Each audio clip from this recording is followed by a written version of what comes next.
Muy bien, muy bien. Mga sinaunang kasuotan, isang makulay na parada, pagpapakita ng kanilang sining.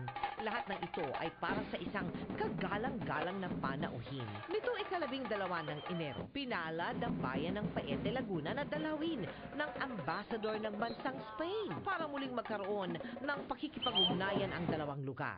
Kaya, Viva Paete, Laguna! Bago dumating ang Espanya, may ilan na marunong na maglilok o gumawa ng mga sculpture. Kaya lang ito ay parang barok. So ang ginawa naman ng Espanya, itinuro kung paano magkaroon ng proportion at tamang anatomy, lalo na mga santo, religious items. Kaya naman sa pagpasyal ni Ambassador Luis Arias sa bayan ng Paete, ipinakita sa kanya ang mga pinagmamalaking ice carvers at food garnisher na kadalasang nagtatrabaho sa mga hotel at cruise ship, ang mga paper mache makers at wood carvers ng Paete. Mga 90% dito galing. Yung mga inukit sa Baguio ay nagturo rin ng mga taga-Paete. Sa Betis, Pampanga ay ilan ding mga taga-Paete ang nakapagturo doon.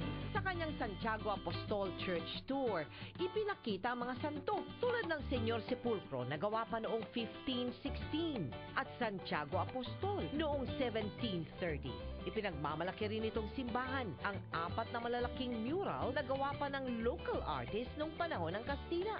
Mariano Madriñan made a replica of this Mater Dolorosa, and the replica was brought to Amsterdam for the exposition and won gold medal.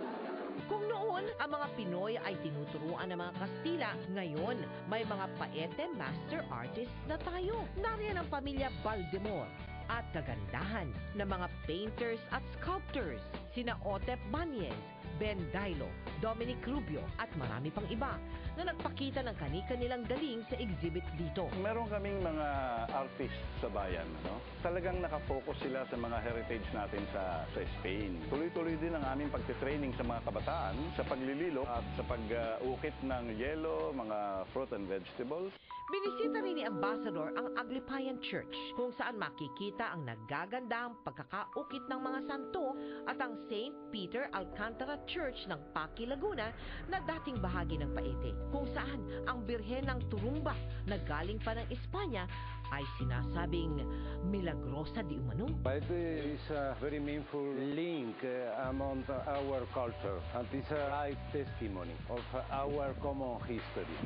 It's a quite emotional situation because we are 60,000 kilometers from Spain and the tradition is almost exactly the same. Matapos ang isang masaganang pananghalian ng lutong paetenyo sa exotic restaurant. Tumaasa ako na magkakaroon ng pagpapalitan ng kaalaman sa sining ng aming bayan at ng bansang Espanya.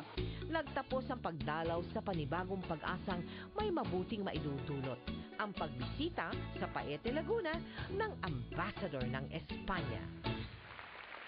Pinapakita lang, partner, na marami galing. tayong namana sa mga